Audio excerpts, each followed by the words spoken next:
Alright guys, so we've unloaded our little 1.2 ton excavator over here in the background. It wasn't too difficult, unboxing was all pretty easy, there's a video on that. So let's just have a little walk around, see what we got for our money. Okay, so here it is, a little Cardywell 1.2, they call this the CW12S, I believe it's the new model for 2026. It comes with the pilot controls up here. Comes standard with a hydraulic thumb and your swing boom. Everything looks like it's fairly reasonable. I haven't found anything that's loose. There's no loose pins anywhere.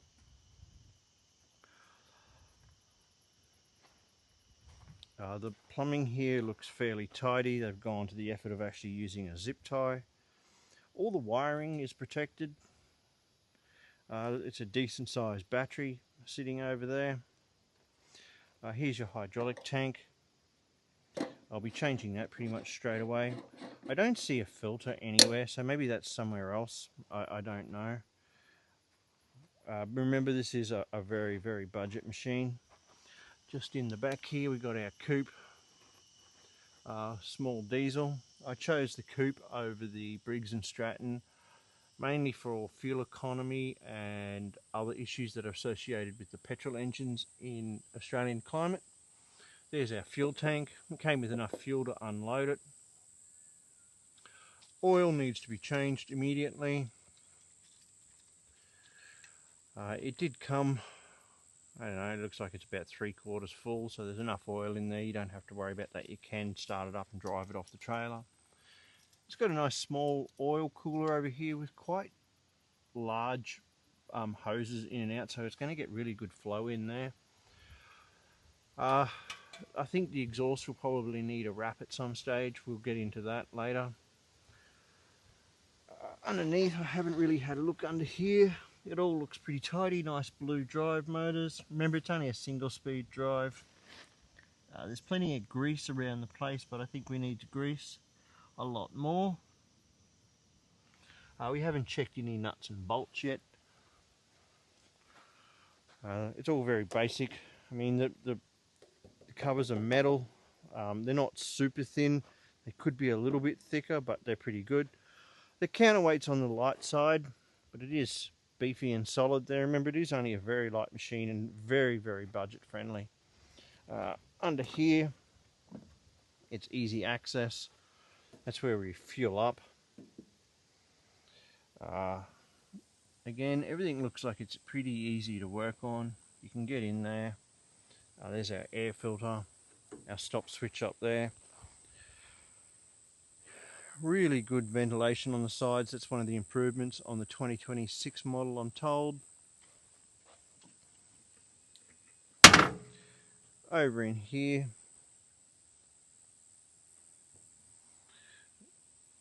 all our plumbing looks tidy. I mean, there are quite a lot of plums. These guys are very soft. I think later on we might do a spring upgrade. We've got our blade. All in all, I'm not unhappy. Remember, it is a very, very small machine and it is very budget related.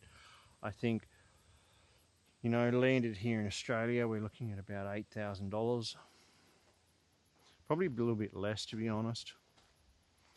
I did order some other items with it. Shipping is about the same price as the whole machine. We've got our mud bucket, our tilt bucket. I didn't go overboard on accessories. This is just a test unit. I'm just learn how to operate a little excavator, see if I even like them. Maybe this will put me off, maybe it won't.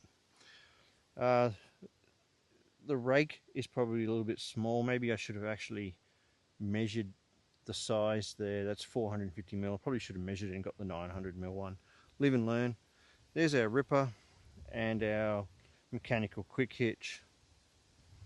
Comes with a spare air filter, this tiny little grease gun. It is one of the smallest grease guns I've seen, and a bag of grease, so we won't be using that because nobody wants to do that. And our tools and some nuts and bolts to fit the canopy. Now, I would probably suggest you have a mate to give you a hand, although it's not super needed. I've done all this myself. I've removed it from the ute on my own, from the trailer I should say. Thanks guys for the little walk around here on the CW12. If you're interested in learning a bit more, jump on our Facebook groups. We've got mini skid steers down under, we've got mini excavators down under, we've got Chinese equipment, buy, swap and sell down under, and shortly we're about to launch a self-import group where you can join and have a chat to other people that have imported themselves and maybe even put you in contact with a seller. If you like this content, give us a like and share. Helps us keep us motivated. This is a community effort. Thanks guys.